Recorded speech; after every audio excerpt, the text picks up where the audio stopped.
order. A quorum is present. We'll move to approval of the minutes for 2/18/26. Members, are there any corrections?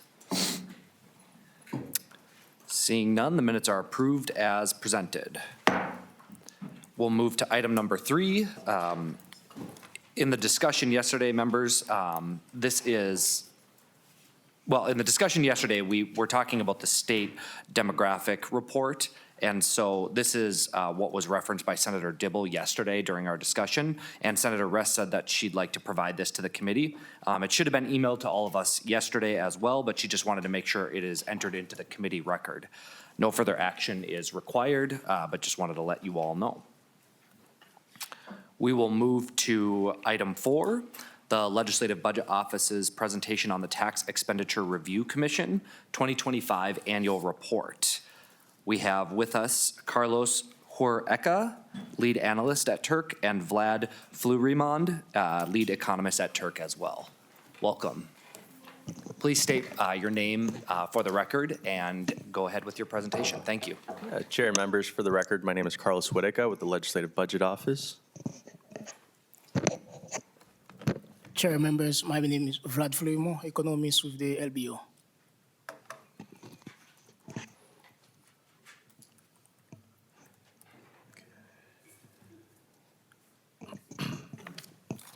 Okay, chair members, can you see the slides on the screen? Yes. Okay.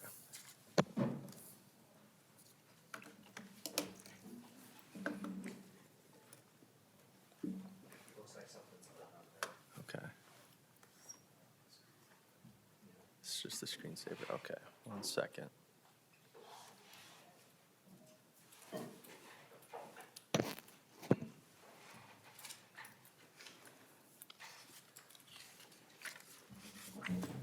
We can see it now. Yep, great. Okay, perfect. All right, so thank you for that.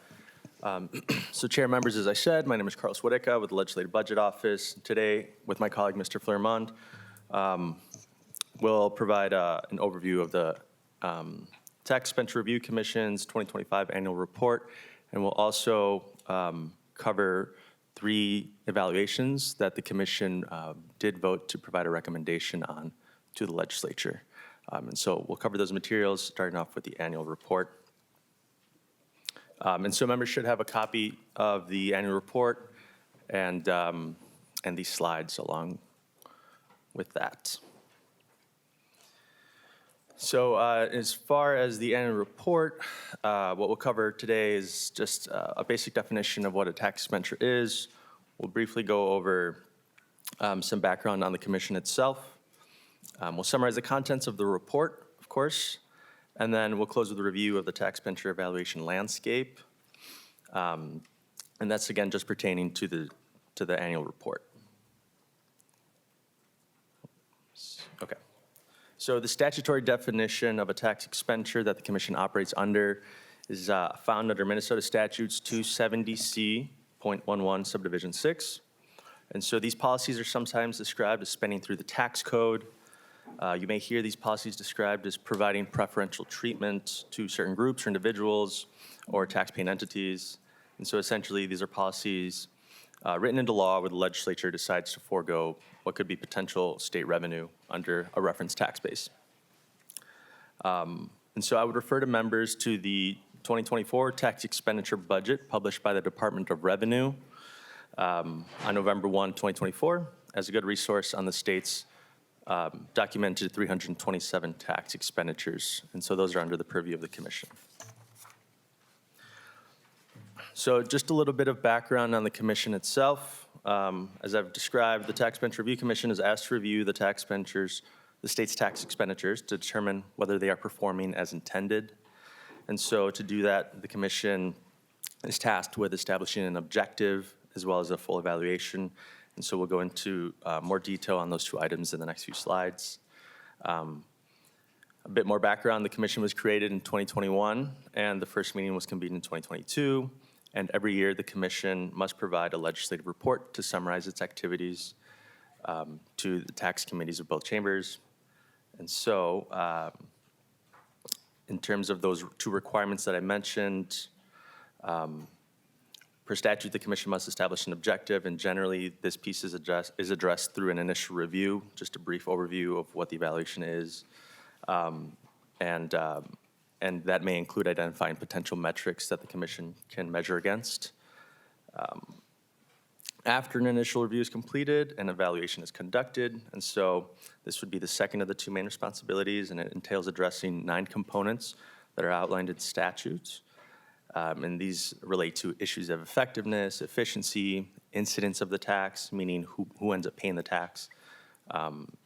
Also, a revenue-neutral rate. If the committee were to repeal these policies, what could the tax rate be reduced down to? As well as comparisons to similar policies within the state of Minnesota and other policies in our neighboring states, all the states in the country, really. And so perhaps the most notable components to point out is a recommendation, which I've already mentioned, from the commission to the legislature to continue, repeal, or to modify a tax expenditure. And just for some more context, like I mentioned, there's 9 criteria for a full evaluation provided in statute. I've already mentioned that a recommendation is one of those 9. And then the LBO provides research and analysis for much of the evaluation process. The Department of Revenue also provides data and analysis for portions of the evaluations. And lastly, the LBO may contract with outside parties to conduct these evaluations. And so just briefly, here's an overview of the commission's complement for 2025 and 2026. These members will serve until the beginning of the legislative session in 2027, so 1 more year. And so I'll just leave it there. So we do have Vice Chair Senator Clark here to speak on any questions of the commission. So I'll dive into the annual report now. And basically what the annual report covers is an overview of the commission and its responsibilities in a little bit more detail than what I just discussed. It summarizes the activities of the commission, provides a landscape of tax expenditure evaluations that Mr. Fleurmont will cover. It also includes the procedures that the commission adopted formally to provide a recommendation to the legislature, and then the 5 tax expenditures presented. And so very briefly, to summarize those activities of the commission, they met 3 times in 2025. 5 evaluations were presented, encompassing 15 tax expenditures. And as mentioned, the commission did adopt a procedure to produce recommendations to the legislature. And so obviously there's more detail to the report. And within the report, you'll find the 5 evaluations in the appendix sections. So we might reference some of those appendix numbers throughout our presentations today. So those 5 evaluations include a standalone evaluation of the marriage credit, which we'll present, a bundle evaluation of 2 tax exemptions from the sales and use tax on solar energy systems and wind energy conversion systems, so we'll also present on those. A bundled evaluation of 3 separate credits to small alcohol producers, 1 for small brewers, 1 for small wineries, and the 3rd for micro distilleries. A 4th evaluation was a bundle of 6 lawful gambling tax expenditures, 5 of which are tax exemptions and 1 is a credit. And then a 5th evaluation was a bundle of 3 tax exemptions from the sales and use tax again, but these apply to residential heating fuels, water services, and sewer services. And if folks want to reference the 15 tax expenditures, they're included in the appendix slides of this PowerPoint presentation. So initially we had planned to present the marriage credit and solar and wind in this presentation, but I'll just skip over the next few slides because we'll cover those 2 evaluations in more detail. So just excuse me while I skip forward. I will mention that those recommendations that the commission acted on in 2026 are on the marriage credit, the wind energy conversion systems, and the solar energy systems. And on the 3, the commission voted to modify those. And so those recommendations will actually be included in the 2026 annual report because they happened in January 2026. And so more detail to those to those recommendations, and commission discussion will be included in that report. And I would just defer to Senator Clark for any questions that the commission might have on those. And so with that, I will turn it over to my colleague, Mr. Fleurmont, to cover the next few slides. Yes. Good morning. For the record again, my name is Vlad Fleurmont, and I'm an economist with the LBO. As my colleague just mentioned, I will provide a brief overview of 3 tax expenditures that the LBO presented to the TERC Commission in 2025. And I will also provide a very high-level overview of the landscape of tax expenditure evaluations. And the rationale for including this into the TERC report is that at the LBO, we are relatively new to the process of conducting tax expenditure evaluations.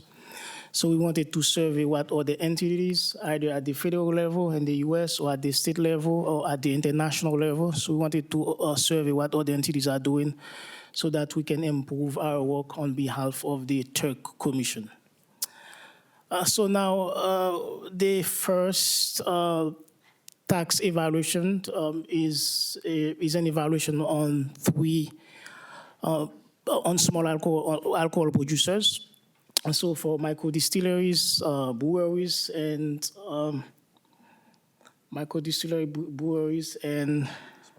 small wineries. Sorry. So the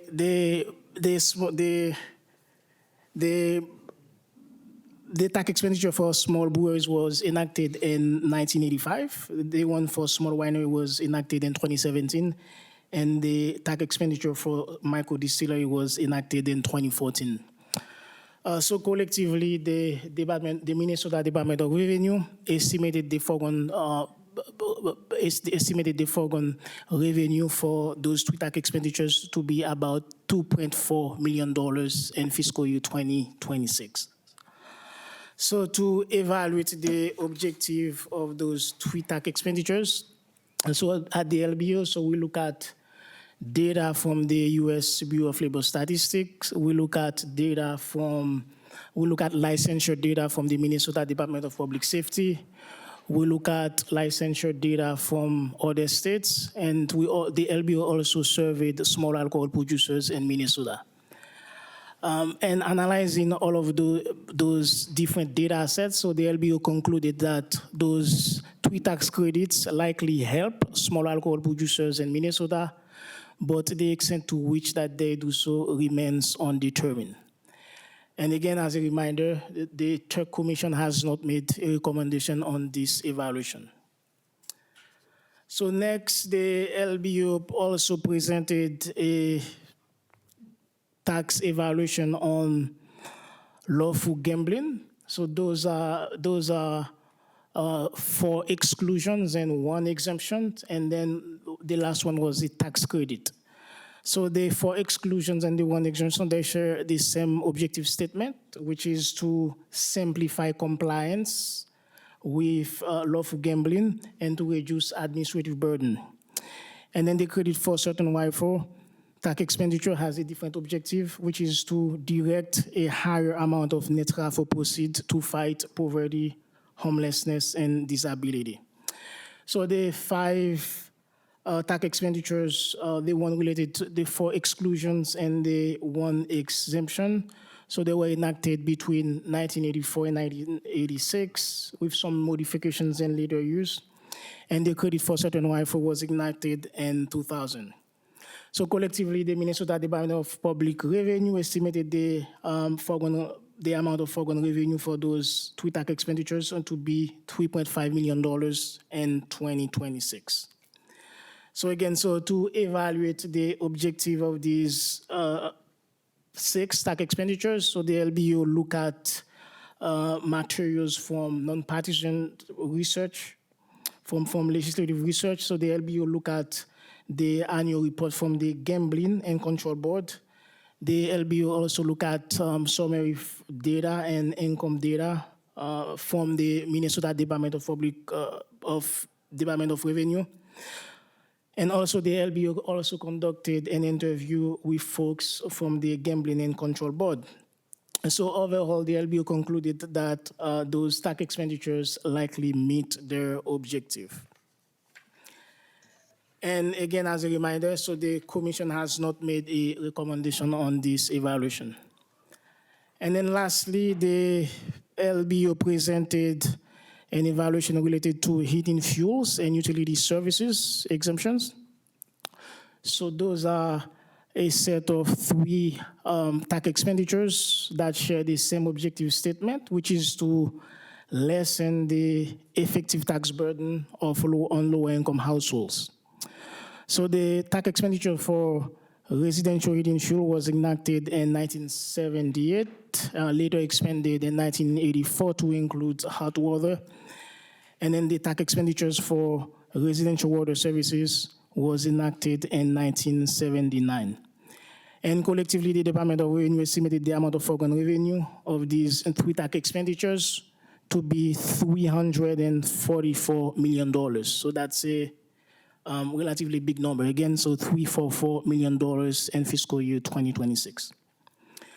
So to evaluate these three tax expenditures at the LBO, so we look at the 2024 tax incidence report from the Minnesota Department of Public Revenue. We look at income summary data from the Minnesota Department of Public Revenue. So overall, the LBO found those three tax expenditures likely meet their objective, which is to reduce tax burden on lower income households. And again, as a reminder, the Commission has not yet made a recommendation on this evaluation. Now, having reviewed or having highlighted those three tax expenditures, now I will take a brief pause just in case anyone has any questions on those evaluations. Any questions, members? Yes, Senator Nelson. Thank you, Mr. Chair. First, I'm very happy to see this presentation. When I was tax chair in 2021 is when we did the TERC. And I want to kind of give a shout out to Senator Bach, your predecessor. I had gone up to his office and said, I'd like to get a handle on all of these tax expenditures.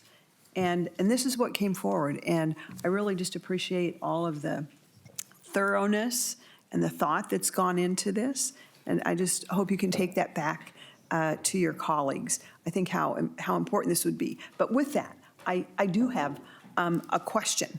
And it has to do with the piece that we just went over regarding the heating fuels. And I just lost my slide here. But the question I had was, and you might not have it with you today, but you might have it later. The information showed that the greatest benefit was for, I believe, families making more than $127,000 per year. And I was just curious, what's our average income in our state? Might not know that off the top of your head, but my question would be then, how does this relate to that? And are we really getting the dollars to those who need them the most? So that would be a question as we move forward. Thank you. Thank you, Senator Nelson. Mr. Fleurimond, or whoever can answer that, please. Yes, so Chair and members. So so we don't have the number, for example, the average for Minnesota on top of our head, but we can look up that number and get back to you. Yes, thank you. And I think it's important to see, maybe like we do with many of our other tax things, we see whom it impacts in like deciles. And I don't know if you have that for this particular tax expenditure, but I think it would be important to look at that. Maybe even as we look at all of our tax expenditures, we'd like to know where those tax expenditures, where they're helping in that decile of incomes. Thank you. Yeah, Chair and Senator members, as a follow-up to the commission, we did provide average utility usage or median utility usage throughout the state for Excel customers only. We were able to get some of that data as a follow-up to this presentation. So we can provide that. It's utilization, but we can also follow up on the median income, like Thank Mr. you, Floerman thank you, described. thank you so much. Thank you, Mr. Chair. Thank you. Any other questions, members, before we move on? All right. All right, so thank you.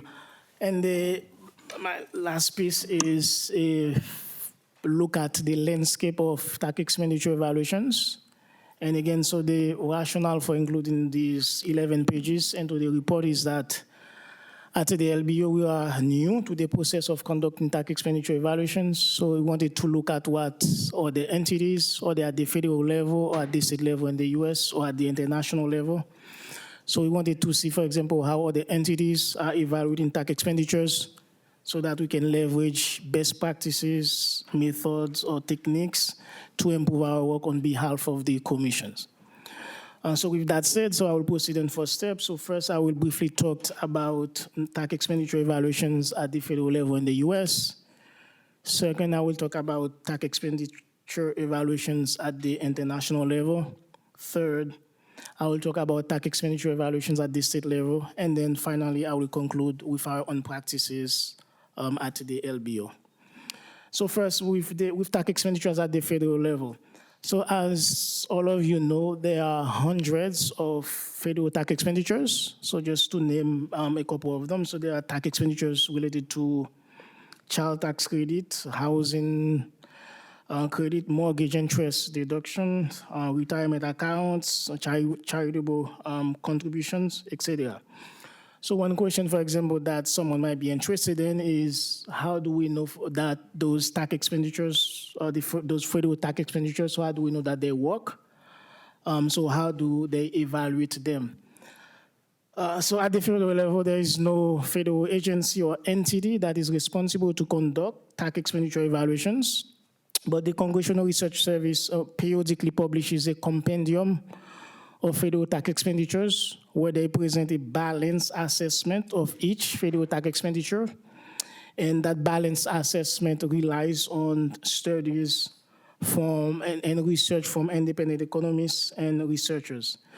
So on behalf of the Commission, so our job at the LBO is to look at some of the methods and techniques and approaches that they use in those studies so that we can improve our work on behalf of the committee. Next, we look at tax expenditure evaluation practices at the international level with respect to what other countries are doing. So according to the International Monetary Fund, tax expenditures are sizable and ubiquitous, so other countries use them. Tax expenditures are estimated to be about 4% of GDP for countries that report on them, so that's a really big number. So which means that other countries have a need to evaluate their tax expenditures. So to assist them in their task, the International Monetary Fund and the World Bank published detailed guides for how countries should evaluate their tax expenditures. So again, our task at the LBO in the coming months or years is to look at some of those guides so that we can improve our work on behalf of TERC.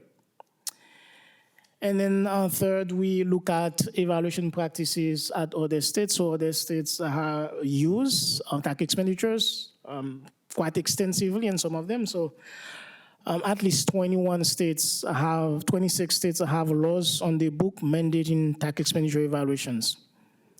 So in 2025, tax expenditures are estimated to reduce state tax revenues by about $1 trillion.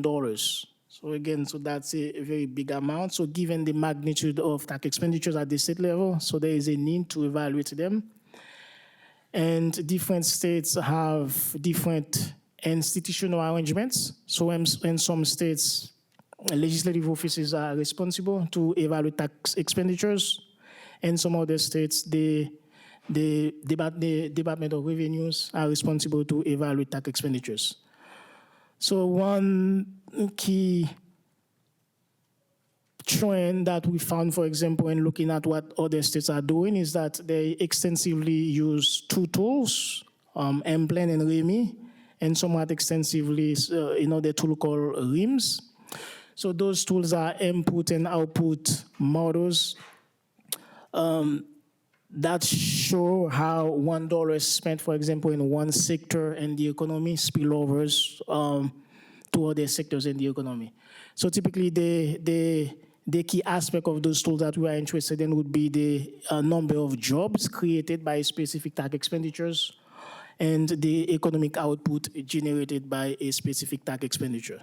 So and our work at the LBO is to use those tools to improve our work in the next few months. And then finally, so we look at our own practices at the LBO. So one question that we ask is, how do we compare with other states? And looking at the evaluations that we conducted in 2025, so we concluded that our approaches at the LBO are broadly similar to what other states are doing.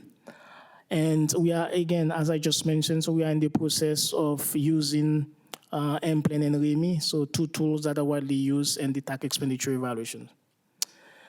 So to conclude this part of the report presentation, so this is a landscape. This is a high-level overview of the landscape of tax expenditure evaluation. So we wanted to highlight what other entities are doing so that we can leverage best practices to improve our work on behalf of the Commission. So with that said, Chair and members, I just want to express a note of appreciation on behalf of the LBO to our non-partisan colleagues in the House and Senate Research and Fiscal Services, as well as the Tax Research Division at the Department of Revenue for the tremendous help that they have provided to our office in support of the TERC. So with that said, I'm happy to answer any questions or provide any follow-up or yield to my colleagues to continue with their presentation. So thank you for your time. Thank you, gentlemen. Any questions or discussion? Senator Clark and then Senator Nelson.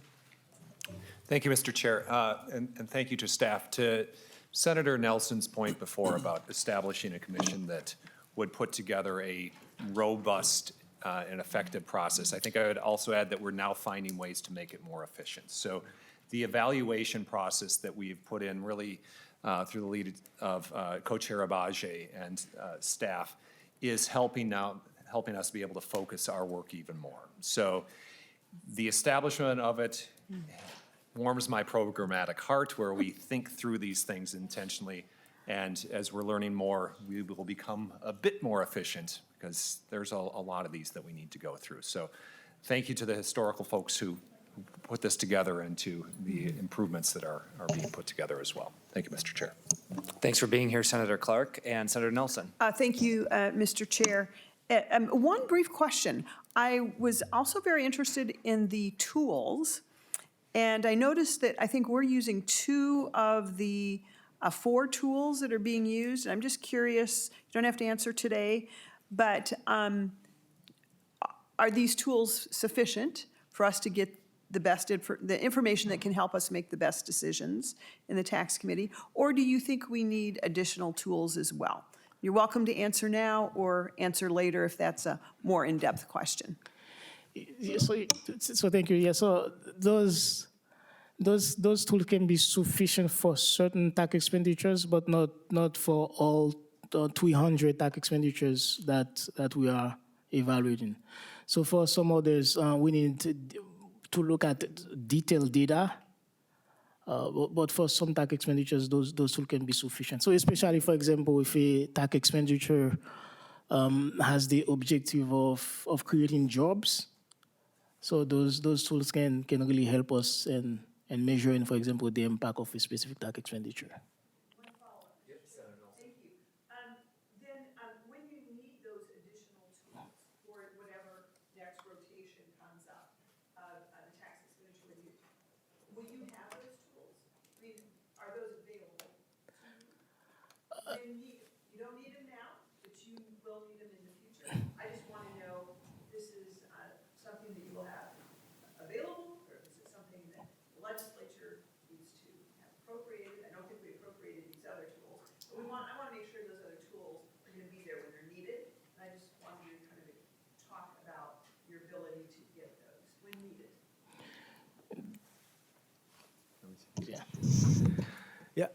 Chair and Senator Nelson, we probably can't speak right now exactly to what tools we might need at this moment for the future, but we can certainly come back with more information as we realize situations where we might need more resources than what we have currently. Yeah. Okay, any other questions or discussion? All right. Thank you, gentlemen. We will now move to item 5, the Legislative Budget Office on the TERC evaluations of 1.6.01, the marriage credit.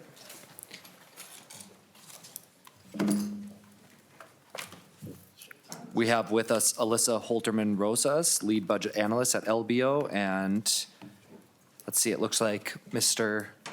Horeca is staying with us. So please introduce yourselves for the record and go ahead with your presentation when you're ready. Thank you, Mr. Chair and members. For the record, again, my name is Alyssa Holterman Rosas. I'm a lead budget analyst with the LBO. I will be walking us through the first part of the presentation on the marriage credit evaluation, and then Mr. Horeca will cover the 9 statutorily required components of review in more detail. You can feel free to stop me along the way if you have any questions as I go. I will note that members have the TERC annual report in front of them, and this evaluation is found in Appendix F of that report. I will also note that our analysis of claims for this evaluation is based on data provided by the Department of Revenue for 2021 Minnesota taxes. The Schedule M1MA form that we used in our analysis is from 2023, and the latest claims estimates and estimates of foregone revenue are from the 2024 tax expenditure budget.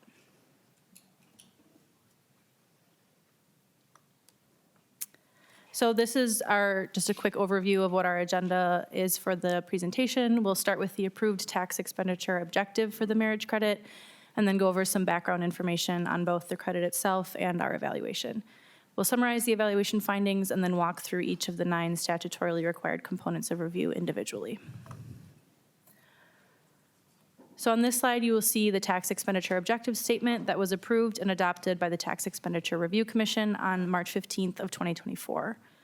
The objective of the marriage credit is to reduce marriage penalties resulting from Minnesota income tax rate brackets for qualified 2-earner married couples who file a joint return. The marriage credit was enacted in 1999. It's a non-refundable credit available only to joint filers and applies to resident filers and non-resident filers alike. The credit is designed to compensate for the increased tax liability experienced by couples couples who file income taxes jointly. This increased tax liability is referred to as a marriage penalty. The marriage penalty occurs when one or both filers have some portion of their income taxed at a higher rate when filing jointly than if they had filed as a single filer. While each individual's income remains the same, the combined income of the couple jointly is what is used to determine the joint tax liability. Given Minnesota's progressive income tax structure, one or both individuals may be in a higher income tax bracket when filing jointly. The credit is claimed via one of 2 calculations determined by the income of the lesser earning spouse using Form M1MA. I'll discuss how and when the penalty occurs in more detail in just a moment. The latest claims estimate from the DOR tax expenditure budget in 2024 is from tax year 2023, when there were 422,200 claims of the marriage credit. The maximum credit in 2024 was $1,801. So on this slide, you'll see the 2023 Minnesota income tax brackets for single filers in the table on the left and married filing jointly filers in the table on the right. So if you imagine 2 single filers, each with a taxable income at $90,000 after the standard deduction, you'll see that when filing as single, each individual has a marginal tax rate of 6.8%. Now imagine those filers marry and file their income taxes jointly and have a combined taxable income of $180,000 after the standard deduction. Now their marginal tax rate is 7.85%. This means that a portion of each individual's income is taxed at a higher rate than it is when they file as single. This increased tax liability is their marriage penalty, and the state's answer to the marriage penalty is the marriage credit. The goal of our evaluation was to determine whether the marriage credit does in fact address the marriage penalty for Minnesota filers. What follow on the next slides are a few examples of the marriage credit that will illustrate its mechanics and some of the outcomes of those mechanics. All of the examples will use 2023 tax rates and calculations, and the examples are meant to illustrate how the M1MA form is used to calculate the marriage credit and some instances in which that calculation results in a credit that does not exactly equal the marriage penalty experienced by the couple. So in example 1, we have taxpayer A with $40,000 in taxable income. They marry taxpayer B, who has $45,000 in taxable income. The couple has no dependents, and they take the standard deduction, so their combined taxable income is $57,350. Because the lesser earning spouse, taxpayer A, earns less than $114,000, the couple uses the Schedule M1MA lookup table, which is required by statute. Using this lookup table, they receive a $146 marriage credit. If they were to use the calculation in Part 2 of the M1MA form, which exactly calculates the marriage penalty and thus results in a credit that exactly matches that penalty, they would receive a marriage credit of $178. Thus, the use of the lookup table results in a $32 underpayment of the credit for this couple relative to their penalty. This happens because the lookup table uses the midpoint of a range of incomes to calculate the credit rather than the exact income of the filer. Example 2 is also an example of an underpayment, but for the sake of time, we'll skip over it to example 3. As you'll see in example 3, the use of the lookup table can also result in an overpayment or a marriage bonus. Taxpayers A and B in this example are married with no dependents and take the standard deduction. Taxpayer A has a taxable income of $35,000. Taxpayer B has a taxable income of $38,000. Their joint taxable income after the standard deduction is $43,350. Using the required lookup table in Part 1 of the Schedule M1MA, their marriage credit is $106. However, as calculated in Part 2, their actual marriage penalty is only $21. Therefore, the required use of the lookup table results in an overpayment of $85 to this couple relative to their penalty. So this slide contains an overview summary of our evaluation findings, and we conclude that for 59% of filers, the marriage credit matches the marriage penalty. According to analysis by the Department of Revenue, approximately 51.5% of the remaining filers receive a net marriage bonus or overpayment of the credit relative to their penalty, and 48.5% receive a net marriage penalty or underpayment of their credit relative to their penalty. The total statewide cumulative impact of these under and overpayments is $139,720 in marriage penalties or underpayments to filers. Options for addressing effectiveness of the credit will be addressed by Mr. Wareka in component of review number 5. Our evaluation also found that the non-refundability of the credit means that couples who have their tax liability reduced to zero through this and other credits and deductions may not receive the full benefit of the credit. So I will now turn it over to Mr. Wareka to discuss each of the components of review that are required in statute in more detail. So Chair, members, again, for the record, my name is Carlos Wareka with the Legislative Budget Office. So as my colleague just noted, I'll provide an overview of the findings related to the 9 components of review as required by Minnesota statutes 3.8855, subdivision 5. And so to begin, the first required component is an estimate of foregone revenue. Estimates on this slide are the same estimates provided by the Department of Revenue in the 2024 tax expenditure budget, which we reference often. So the estimate of fiscal impact for fiscal year 26 is just over $107 million per the tax expenditure budget. Moving on to component of review number 4. So the second component requires the commission to identify an objective for the tax expenditure. So my colleague already covered this item, so I'll just mention and reiterate that the objective was approved and adopted by the commission on March 15th of 2024 for the purposes of evaluating the marriage credit.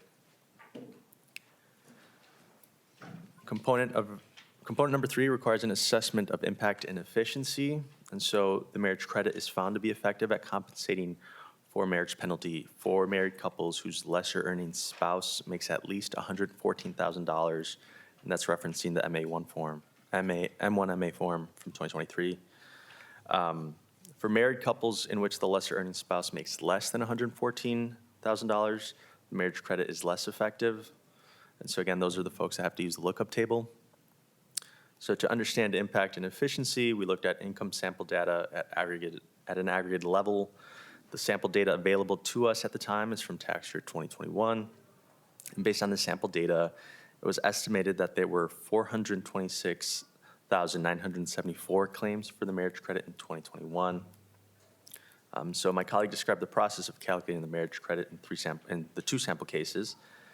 And so in the course of our evaluation, we conducted a similar exercise under 75 different scenarios with hypothetical married couples filing jointly under varying income levels. Out of these 75 scenarios, there were 62 instances where the hypothetical couple was directed to use that lookup table to calculate the marriage credit.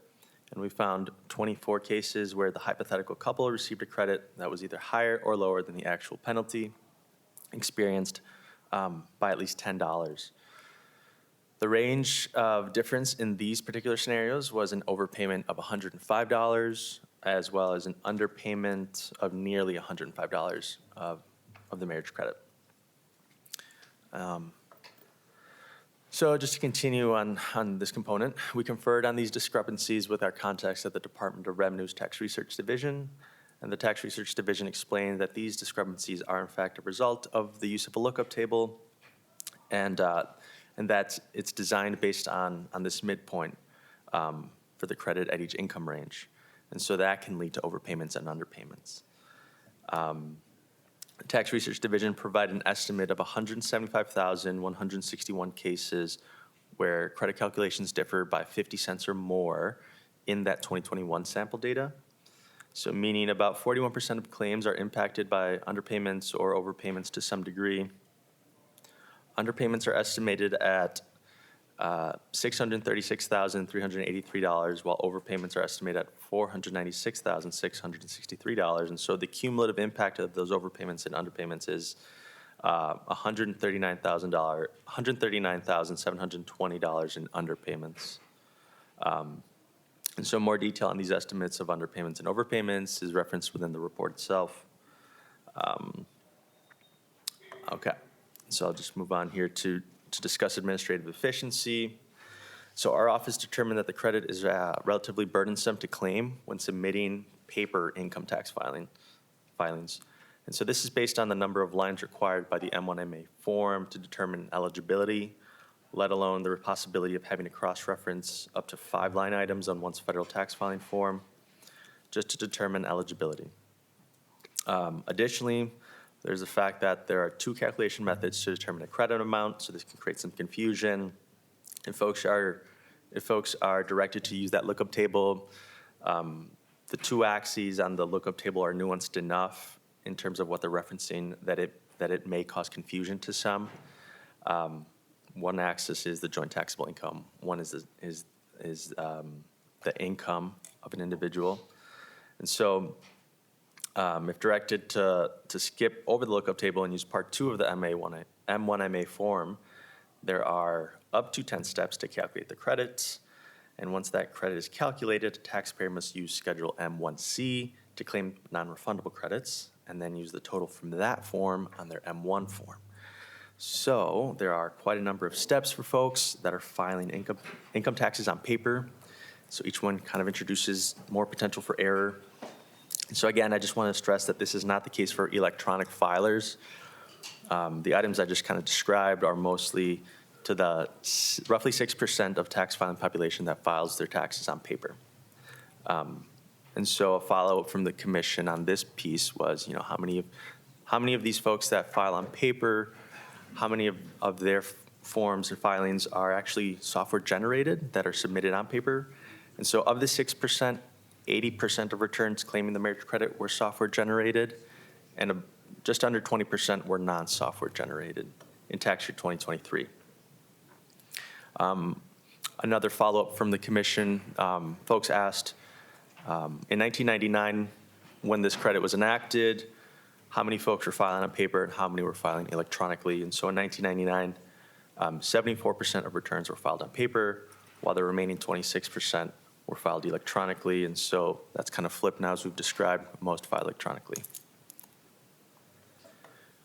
Okay, so moving on, the 4th component required is a comparison to a direct expenditure with the same purpose or objective.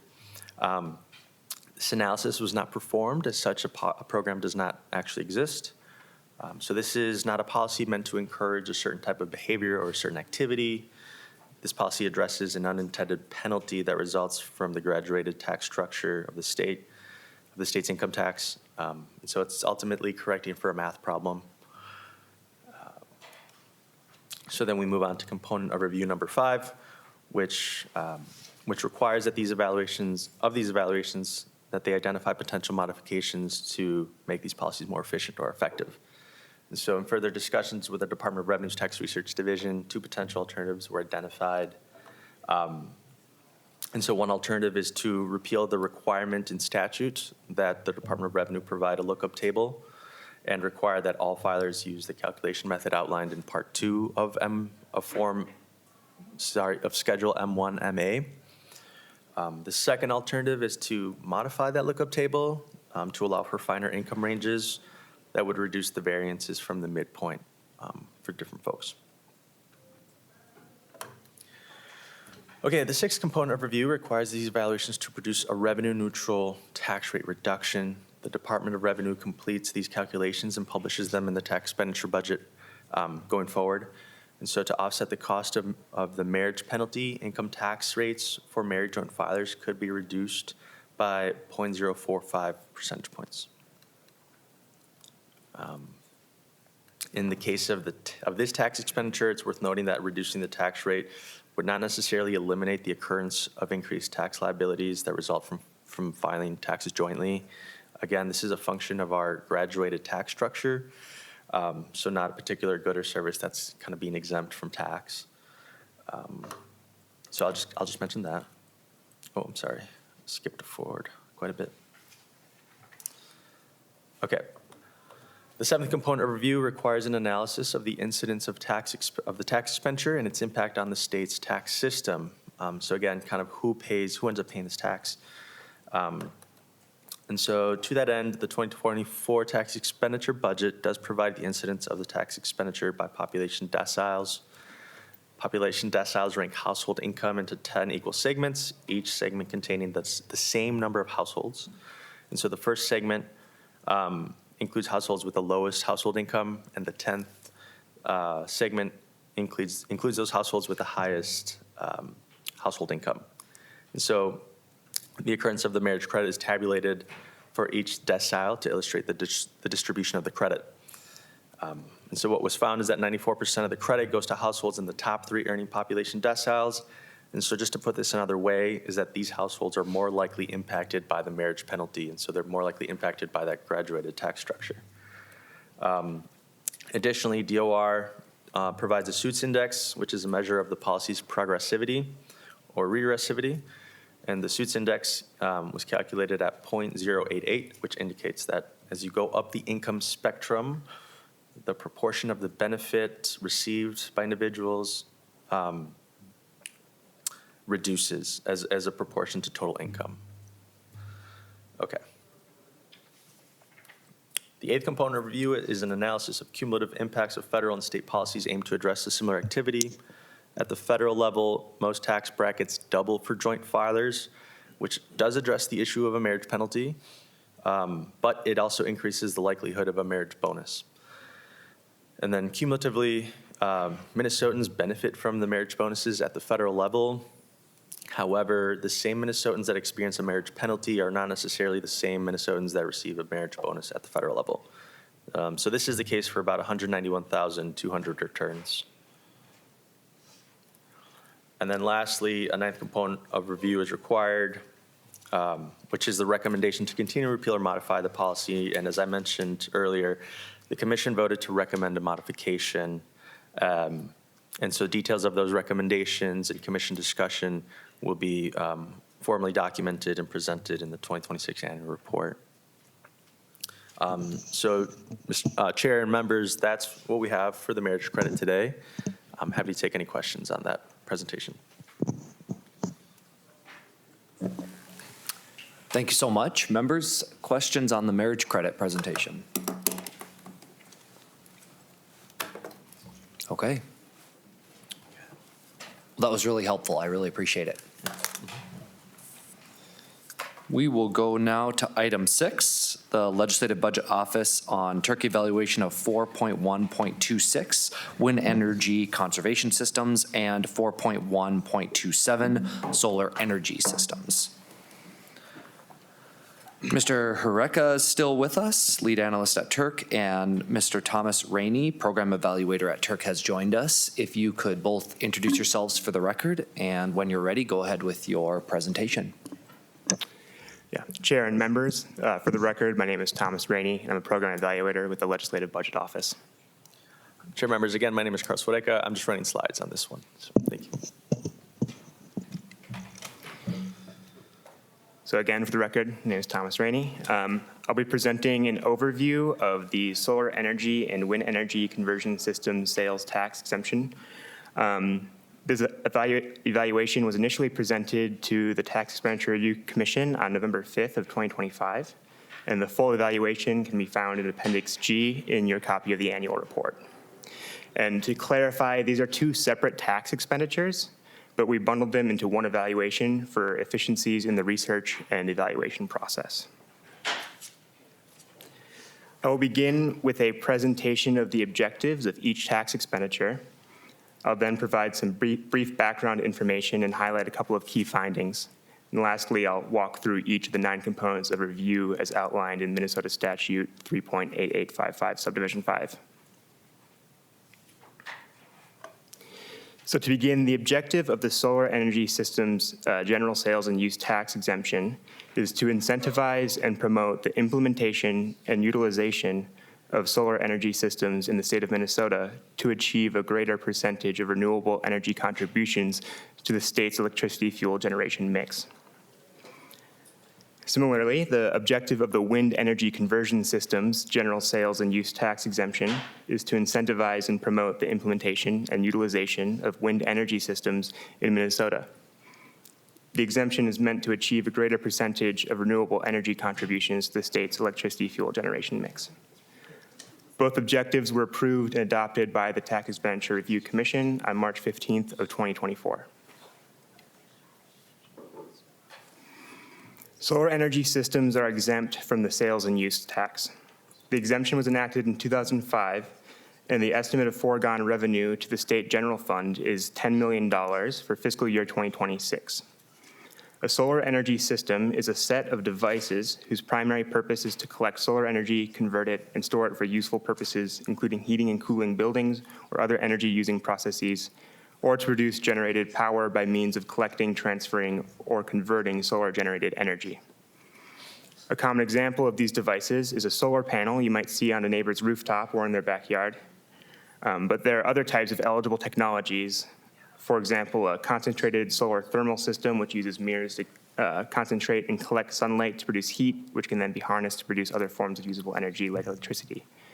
Various configurations of these systems exist. In order to receive the upfront exemption, a purchaser is required to fill out Form ST3 Certificate of Exemption made available by the Department of Revenue and provide it to the seller as part of the transaction. The wind energy conversion systems tax expenditure is an exemption from the general sales and use tax.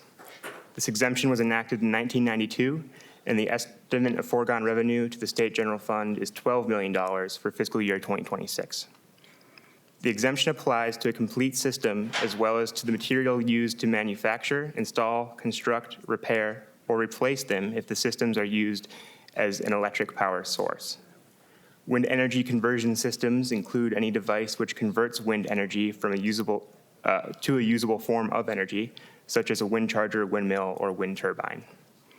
As with the solar energy system exemption, a purchaser is required to fill out Form ST3 Certificate of Exemption to claim this upfront exemption. So I'd like to highlight a few aspects of the scope of the evaluation. We limited the scope of this evaluation to distributed energy resources, defined as systems that are less than 10 megawatts, are interconnected to a distribution system, and operate in parallel with a utility. Systems larger in size are assumed to be captured under the capital equipment tax exemption. This assumption aligns with the tax expenditure budget for the wind energy conversion systems tax expenditure. We applied the same assumption to the solar energy systems tax expenditure following consultation with the Department of Revenue. So this evaluation is mainly focused on small-scale installations, not larger solar cell or wind farms. There's more detail to this distinction within the introduction of the report. The one exception to this is an analysis of the state's total electricity fuel generation mix, which leveraged data from the U.S. Energy Information Administration. Within that data, there was no distinction by size for solar or wind-based renewable energy sources. The data was necessary to address the question of whether contributions of either renewable energy resource has grown. The limitations described are to the scope of this evaluation. They do not necessarily apply to the tax exemptions. Whether an eligible transaction is exempted by these two exemptions or by the capital equipment exemption could simply be a question of taxpayer filing behavior. And the last thing I'd like to note in regard to the scope is that this evaluation is designed, as outlined in statute, to be a look back and does not include considerations of the future impact of changes in federal renewable energy policies passed in H.R. 1. The report briefly outlines a few of those changes in Appendix G 44.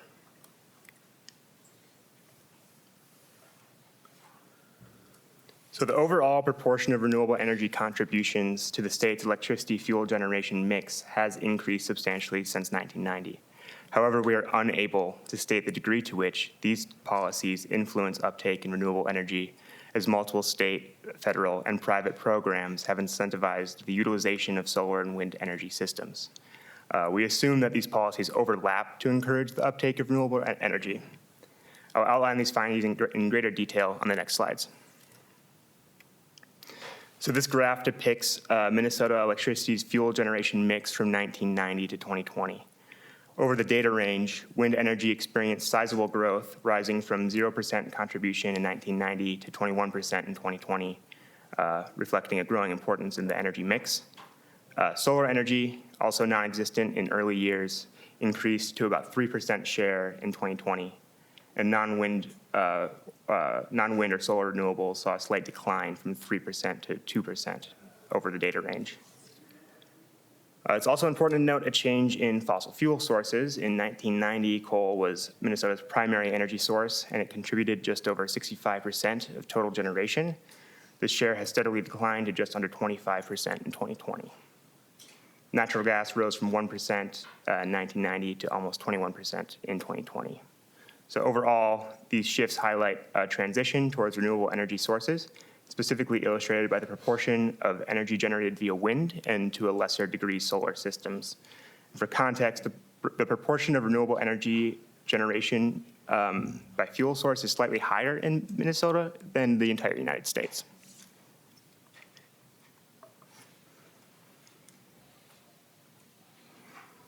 So these maps show the location of solar and wind energy systems across Minnesota's zip codes.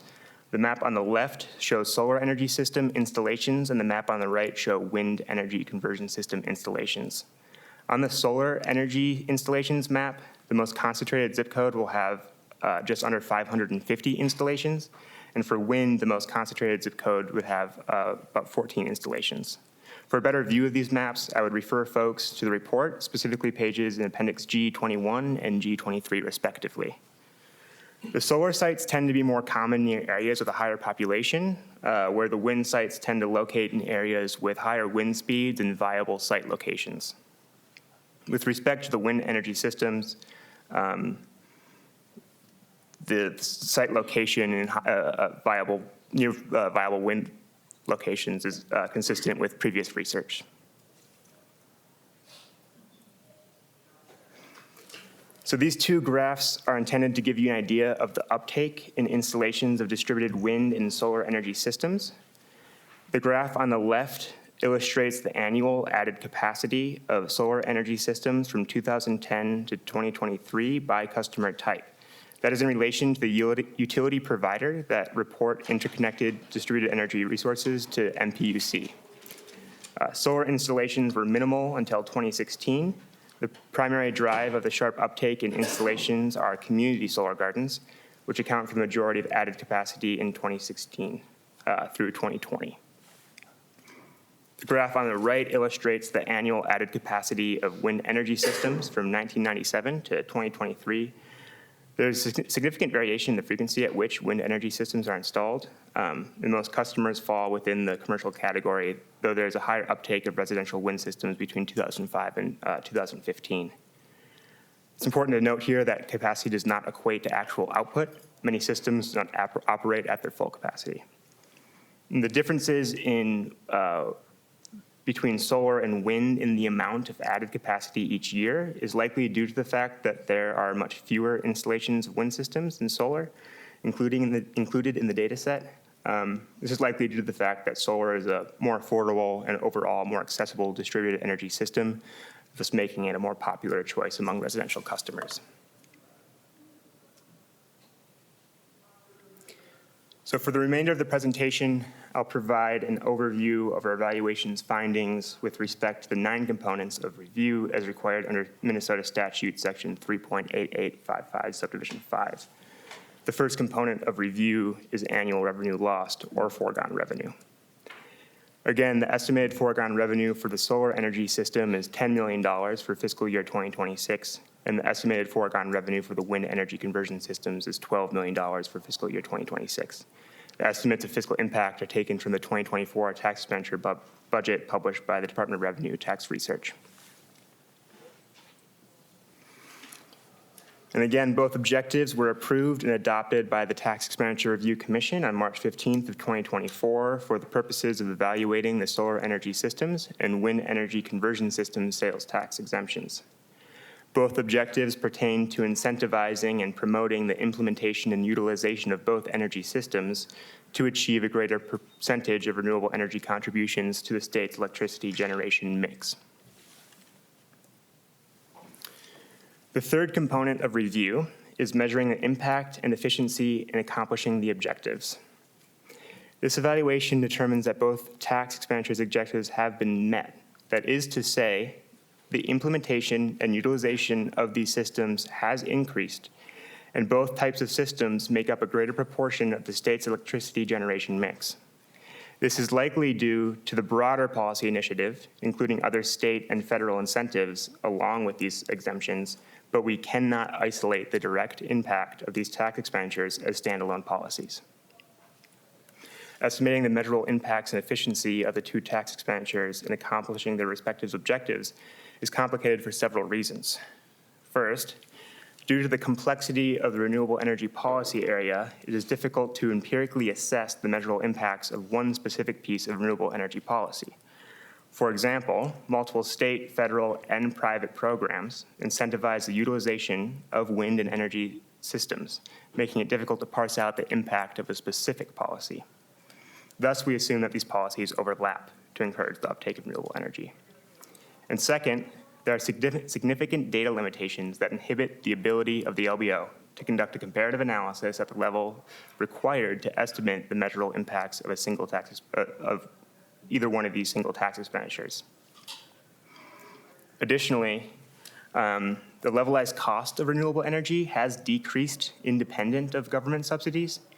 Levelized cost refers to the cost of a fuel source per unit over the assumed lifetime of that fuel's production system, and this allows for comparison between different technologies. All of this is to say that the objective's outcomes have been achieved to some degree, but we cannot isolate the direct impacts of these tax expenditures.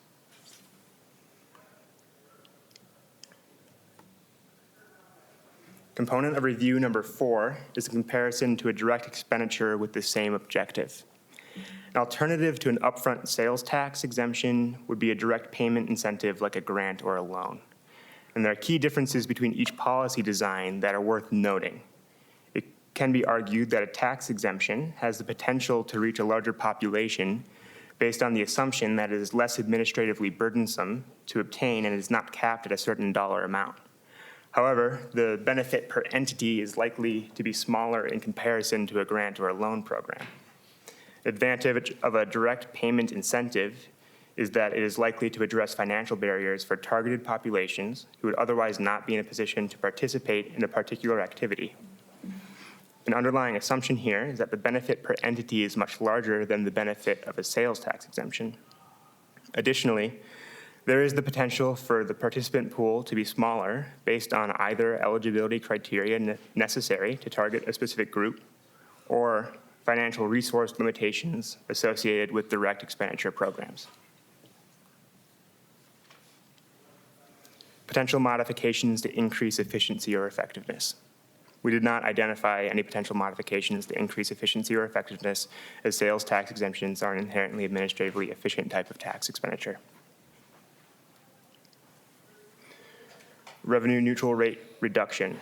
The Minnesota Department of Revenue Tax Research calculated a revenue neutral tax rate that would reduce the current state sales tax rate from 6.875% to 6.866% for the wind energy conversion systems exemption, and from 6.875% to 6.868% for the solar energy systems exemption. Each revenue neutral rate was calculated in isolation of each other. So tax incidence refers to who ultimately bears the relative burden of a tax that is levied. An incidence analysis is not available for wind energy conversion systems or solar energy system sales and use tax exemptions. The Department of Revenue Tax Research assumes that the incidence of both exemptions is similar to the incidence of the business sales tax. A brief analysis of the incidence of the business sales tax is provided in this report based on an incidence breakdown found in the 2024 tax expenditure budget. Based on the claims for the residential clean energy credit at the federal level, the LBO estimates that roughly 67% of the value of these exemptions is realized by households with adjusted gross income in the top 24%. Component 8 is the cumulative fiscal impact of other state and federal policies. The cumulative fiscal impact of other state and federal taxes providing benefits to taxpayers for similar activities in calendar year 2023 are about $77 million for solar and roughly $1.3 million for wind. These estimates include the Minnesota Solar Energy Production Incentive Program, the federal residential clean energy credits, and federal grants under the Rural Energy for America program. The estimates of fiscal impact are not comprehensive of all available programs given data limitations. Examples of programs not included in these estimates are incentive programs offered by utility providers and federal exclusions from income on utility-provided subsidies. The last component of review is a recommendation from the Tax Expenditure Review Commission to the legislature to continue, repeal, or modify the policy. As my colleague mentioned in the annual report presentation, the commission voted to recommend a modification, and the details of that will be included in the 2026 annual report. I would defer to Senator Clark as vice chair of the commission, or Senator Weber, who is also a member of the commission, to answer questions regarding the details of these recommendations. For the sake of time, we'll not be covering the appendix slides during this presentation, but they have been made available for your reference. We're happy to provide any discussion or follow-up from members. Thank you for your time. Thank you so much. I have a quick question, and then I'll open it up to others as well. In your evaluations, do you consider sales tax exemptions slightly differently than others, just because people might not be aware they even exist when they're purchasing something? Does that make sense? Like, do you consider that, or is there any research you guys have looked at that would determine that? So Chair and members, sales tax exemption is difficult because a lot of these are upfront exemptions, and so there's not a lot of tracking of this, and so that does pose a challenge, to your point. And so what we look at in those cases is industry data, market industry analysis on different types of consumption data. So that's one piece that we refer. Yeah, I guess just anecdotally, I think about Minnesota. Everybody knows we have a sales tax on no sales on clothing, right? That's like a big deal. It gets a lot of people to come to Minnesota. I'm not sure people buying solar, are aware of that. Maybe they are, but I think there's some differentiation there. Senator Clark. Mr. Chair, to that point, one of the pieces that we've begun to look at is the but-for idea. And so we did not look at that within this one, but going forward, that seems to be a spot that we're going to be examining more. We had a presentation from a professor from the University of Georgia on another one, and that's a piece that he suggested, that begin to look for, is behavior change caused because I love solar, or is it but for this tax exemption, I built it? Senator Drazkowski. Thank you, Mr. Chair. I'm still not certain what the conclusion is in terms of meeting the objectives. I mean, the objectives are outlined on page 2, and I remember I was on the TERC earlier, and these objectives were developed before this study started, and I'm looking at page 7 in the handout on slide number 13, and I'm not seeing clarity of did we meet the objectives or not? And it appears to me, no, we did not meet the objectives, or we can't prove that we met the objectives. And then as I look at slide 13, I see on the first bullet there, the evaluation determines that both sales and use tax exemptions meet their objectives in that they contribute to a broader policy initiative. I don't see contributing to a broader policy initiative as part of the objectives on page 2. So I'm confused why that appears in the report and how that can be an objective. Can anybody help me with that? Chair and Senator, members, that finding is, and the way that's phrased is in reference to the state of Minnesota to achieve a greater percentage of renewable energy contributions to the state's electricity fuel generation mix. And so we reference, we'd reference you to that data that's provided by the Minnesota Public Utilities Commission that provides a breakdown of the state's fuel generation mix. And so like what percentage comes from coal, what percentage comes from different renewable energy technologies. And so what we find in that data is that the contributions from solar and wind are increasing over time. And so that's the premise to that finding, that the contributions of both solar and wind do increase over time for the state of Minnesota. What we cannot say, to your point, Senator Drazkowski, is to what degree do these specific policies contribute to that growth over time? And so, as my colleague, Mr. Rainey, described, we empirically cannot parse out these policies from other policies, whether they're at the state level, whether they're benefits provided by utilities, or whether they're benefits provided at the federal level. We do not have the ability to differentiate, across those policies. And so that's the limitation of those findings. Thank you, Mr. Chair. Senator Drazkowski. Thank you. Yeah, and that's what the answer is we have no idea whether we're meeting the objective or not. That's what I get from this. But I still struggle with bullet number 1 on slide 13 and drawing the conclusion that that's an element of the objective. It's not. If I read the objective, it says general sales and use tax exemption is to incentivize and promote the implementation and utilization of solar energy systems in the state of Minnesota to achieve, not or not and, but to achieve. It's all one statement. To achieve a greater percentage of renewable energy contributions than the state's electricity fuel generation mix.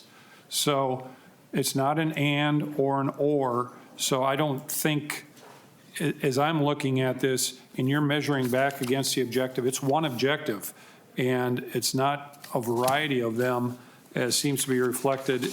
And I know this is a high level of scrutiny, but I don't understand why we are. It appears that we're saying in slide 13 we have no idea, but it kind of meets this piece of bullet number 1. It says it meet their objectives. I don't see any meeting of objectives determined here. So help me with that bullet and why it exists in the slide. Go ahead. Chair and members, so again, I would just mention that our findings are focused around whether the contributions by these specific technologies have increased, and we can only assume that these sales tax exemptions may have contributed to some degree to someone's decision to implement that. they may not have. We can't say that for sure, but we can say that the contributions of these technologies to the state's larger generation mix have increased over time. And so there's some muddiness there, to your point, Senator. Well, Mr. Chair, Senator Drazkowski. thank you for that. There's some muddiness, but I learned what the word assumed meant a long time ago. And that's not what we charged the LBO to do when they did this. We didn't charge them to assume that things were going on. We asked you to measure against the objectives, and that's what I would expect in the report, rather than assumptions that things go forward. So thank you for that, Mr. Chair. Other questions or comments? Senator Nelson? Well, just a brief comment. I think it was a very interesting presentation, and it brings up a lot of questions, but I think this is probably one of the values of having this type of evaluation. And the thing that I wondered before we started on this evaluation is, we do know that the cost of solar energy is coming down. And so the uptake is increasing. But how much then is determined by the credits that we have. So these are things that I hope as the TERC goes forward, that they'll evaluate. I think this is a prime example of why this is important. Evaluate the value of the credit. Or were these solar installations going to increase without the credit? And then we could use the credit to incent other types of things. So I just appreciate the discussion, and I'm hopeful the TERC will evaluate all those things. Okay, any other questions, comments? If not, thanks so much. Appreciate the presentation. All right, we will move to announcements. Members, we will be meeting all 3 days next week. Tuesday, however, make a note that we will not start until 9:45 a.m. Senator Rest is giving the first hour of the committee to the OLA for a legislative audit subcommittee meeting.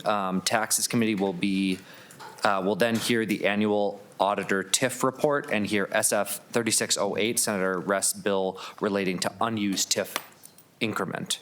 Wednesday, we will be hearing reports on the beginning farmer tax credit and tax forfeited lands, a report on property taxes, and a report on EMS aids. Thursday, we'll be hearing 2 TIF bills and 2 bills Senator Rest has related to mortgage deed taxes and tax refund timing. So those are my announcements. Any other announcements from members of the committee? All right, we are adjourned.